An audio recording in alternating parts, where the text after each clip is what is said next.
लोकसभा में 8 घंटे तक चली बहस के बाद नारी शक्ति वंदन अधिनियम यानी कि महिला आरक्षण बिल को पास कर दिया गया है। बिल के पक्ष में 454 वोट पड़े जबकि बिल के विपक्ष में मात्र 2 वोट पड़े। AIMIM चीफ असदुद्दीन ओवैसी ने और उनकी ही पार्टी के सांसद इम्तियाज जलील ने इस बिल के खिलाफ वोट किया। असदुद्दीन ओवैसी ने कहा कि इतिहास याद रखेगा कि 2 सांसद ऐसे भी थे जो OBC और मुस्लिम महिलाओं के लिए लड़ रहे थे।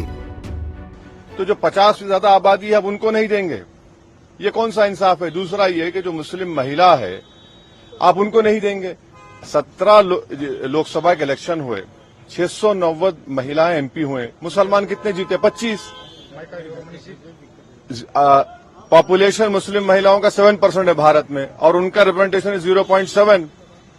तो ये कौन सा इंसाफ कर रहे हैं आप? लेकिन भाई सुनिए अब आप हम सुनिए हमारी बात, आपको बहस अंदर करिए। आप जब आप कानून ला रहे हैं जिनके लिए, अब उन्हीं को नहीं देंगे कि OBC को और मुस्लिम महिला को नहीं देंगे, इसलिए हम उनके खिलाफ वोट दिए ताकि कम से कम मालूम हो सके कि भाई ये 2 MPs थे जो OBC महिला के लिए और मुस्लिम महिला के लिए उनके इंक्लूजन के लिए लड़ रहे थे। प्रधानमंत्री नरेंद्र मोदी ने लोकसभा से इस बिल के पास होने की खुशी में ट्वीट करते हुए लिखा कि नारी शक्ति वंदन अधिनियम के साथ नए संसद की शानदार शुरुआत हुई है। इससे महिलाओं के नेतृत्व में विकास को अभूतपूर्व गति मिलने वाली है। इसे जिस प्रकार से सभी राजनीतिक दलों का ऐतिहासिक समर्थन मिला है वो विकसित और आत्मनिर्भर भारत के संकल्प की सिद्धि में मील का पत्थर साबित होगा। मैं सभी सांसदों का हृदय से आभार व्यक्त करता हूँ। कांग्रेस सांसद राहुल गांधी ने बिल का समर्थन तो जरूर किया, लेकिन केंद्र सरकार की मंशा पर संदेह करते हुए चर्चा के दौरान कहा कि OBC आरक्षण के बिना ये बिल हमेशा अधूरा रहेगा। ऐसा करना OBC समाज का अपमान है। I stand in support of the women's reservation bill. This bill can be implemented today by giving 33% of the seats in the Lok Sabha and the Vidhan Sabha to India's women.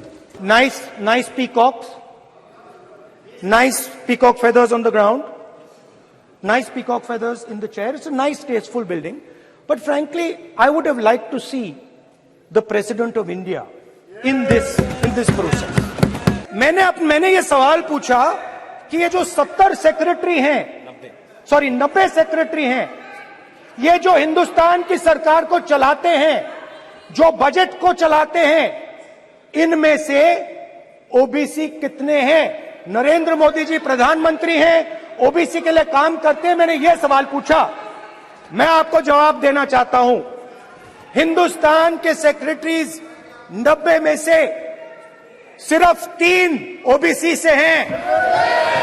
तो सवाल उठता है कि इस देश में कितने OBC हैं, कितने दलित हैं, कितने आदिवासी हैं, और उस सवाल का जवाब सिर्फ कास्ट सेंसस से मिल सकता है।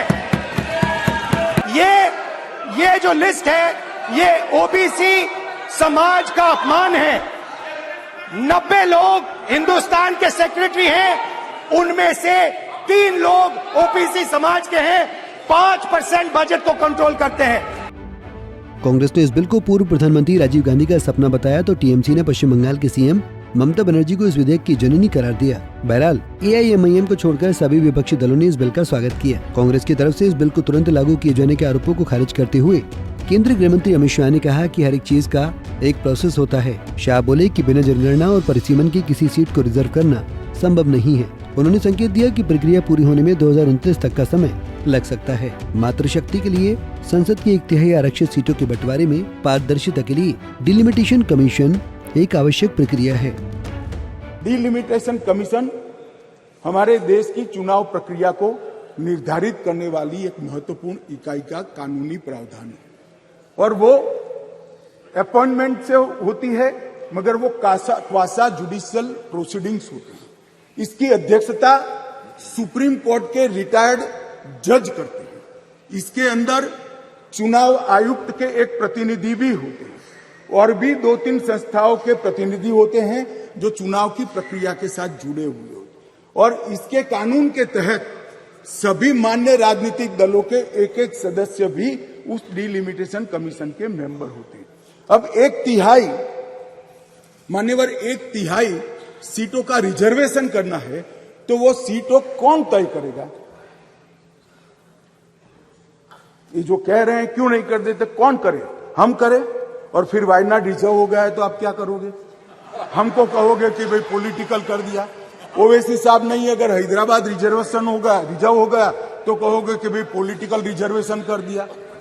इसलिए ये बहुत अच्छा है कि ये डिलिमिटेशन कमीशन जो क्वासा जुडिशियल प्रोसीडिंग से चलता है, हर राज्य में जाकर, हर क्षेत्र में जाकर ओपन हियरिंग देकर ट्रांसपेरेंट पद्धति से इसका नीति निर्धारण करता है, वो डिलिमिटेशन कमीशन से इसका निर्धारण हो। इसके पीछे केवल और केवल पारदर्शिता का ही सवाल है मान्यवर, कोई पक्षापक्षी नहीं होनी चाहिए। बहरहाल अब इस बिल को राज्यसभा में पेश किया जाना बाकी है। राज्यसभा में इस बिल पर विपक्ष की तरफ से 4 और पक्ष की तरफ से 10 सदस्य चर्चा करेंगे। Bureau report, Punjab Kesari TV. हमसे जुड़े रहने के लिए हमारे YouTube चैनल को सब्सक्राइब करें और नई वीडियो की नोटिफिकेशन के लिए बेल आइकॉन को दबाएं।